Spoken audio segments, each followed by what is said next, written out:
तत्र प्रत्येक यातनाता ज्ञानम, अर्थात पतंजलि के योग सूत्र के तीसरे अध्याय के दूसरी सूक्त के अनुसार जहाँ चित्त की एकाग्रता होती है वही ध्यान होता है। माँ शारदे को नमन। साहित्यिक सचेतना के सभी प्रबुद्ध रचनाकारों, साहित्य प्रेमियों, सनातन प्रेमियों और श्रोता दर्शकों को साहित्यिक सचेतना की ओर से राय सिंह भंडारी द्वारा हार्दिक अभिनंदन। हम आपके सामने आज के निर्धारित विषय को लेकर के उपस्थित हैं। आज का विषय है ध्यान चतुष्टय का दूसरा आयाम, ध्यान। ध्यान चतुष्टय के 4 आयाम ध्याता, ध्यान, ध्यानेंद्री और ध्येय में से प्रमुख आयाम ध्यान है। ध्यान शब्द के सुनते ही एक भाव प्रकट होता है, एकाग्रता, तल्लीनता, मग्नता और समाधि पर। यदि कोई भी कार्य है उसे ध्यान से किया गया तो उसे अवश्य पूर्ण हो जाता है। इसीलिए अपने हमारे श्रेष्ठ जन छोटों को उपदेश देते हैं कि ध्यान से काम करो, ध्यान से चलो, ध्यान से पढ़ो, ध्यान से विषय पे मनन करो, अपने लक्ष्य पे ध्यान दो। चिद बिंदु के स्तरों का विकास भी ध्यान के माध्यम से ही विकसित होते हैं। ध्यान से जुड़ी हुई लोक कथा। एक बार एक गांव में एक व्यापारी था जिसका व्यापार दूर दूर तक फैला हुआ था। उसकी ख्याति दूर दूर तक फैली हुई थी। किसी भी वस्तु का उसके पास अभाव नहीं था। दिनों दिन उसका व्यापार बढ़ता ही जा रहा था। दिन दूनी रात चौगुनी कर रहा था, लेकिन उसके अपने व्यापार में की चिंता से उसे न तो दिन की भूख थी, न ही रातों की नींद थी। सदा चिंताग्रस्त रहता था और अपने भविष्य को लेकर बड़ा दुखी रहता था। तो किसी शुभचिंतक ने उसकी यह दशा देख करके दूर वन में ध्यान मग्न साधु के पास जाने की सलाह दी। कुछ बहुत सोच विचार कर व्यापारी एक दिन साधु से मिलने वहां गया। वहां के वन के वातावरण के में व्यापारी को सुखद सी शांति की अनुभूति हुई।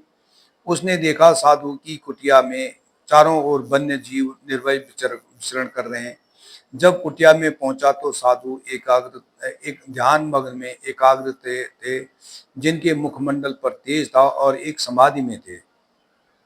व्यापारी की लंबी प्रतीक्षा के बाद जब साधु ने अपनी आंखें खोली तो व्यापारी ने साष्टांग प्रणाम करके अपने आने का कारण बताया। मेरे पास अपने परिश्रम से अर्जित हुआ बहुत धन है, किसी प्रकार का अभाव नहीं है। यदि अभाव है तो शांति का और चैन का। तो साधु ने पूरी बात व्यापारी की सुनी और मुस्कुरा कर बोले, तुम्हें ध्यान करना पड़ेगा तो अपने आप शांति प्राप्त हो जाएगी। तो व्यापारी चौंका, ध्यान से क्या तात्पर्य महाराज? तब साधु बोले, यह धन जो आपके द्वारा अर्जित किया हुआ है वह सब क्षण भंगुर है। वह आपको शारीरिक सुख दे सकता है, लेकिन मानसिक, भावनात्मक और आत्मिक सुख नहीं दे सकता, क्योंकि वह जिस प्रकार से आया उसी प्रकार से एक दिन चला जाएगा। लेकिन जो आत्मिक सुख होगा उसकी प्राप्ति के लिए ध्यान पाओगे तो वो सच्चा सुख होगा और वो कभी समाप्त नहीं होगा। तो व्यापारी की जिज्ञासा बढ़ी और ध्यान से बारे में उसके ध्यान के बारे में जानने की इच्छा प्रकट हुई। तब साधु बोले कि ये अपने स्थान पर उन्मुक्त होकर के सांसों पर ध्यान दो, केंद्रित करो और बाहरी ध्यान से हटाकर कुछ समय बैठो। पहले काम समय से पहले के लिए जैसे जैसे ध्यान का स्तर बढ़ेगा, अपनी समाधि की समय भी सीमा बढ़ाकर आपको मन पर नियंत्रण करना पड़ेगा। तो एक दिन आपको सद्भुत सुखद शांति की अनुभूति होगी।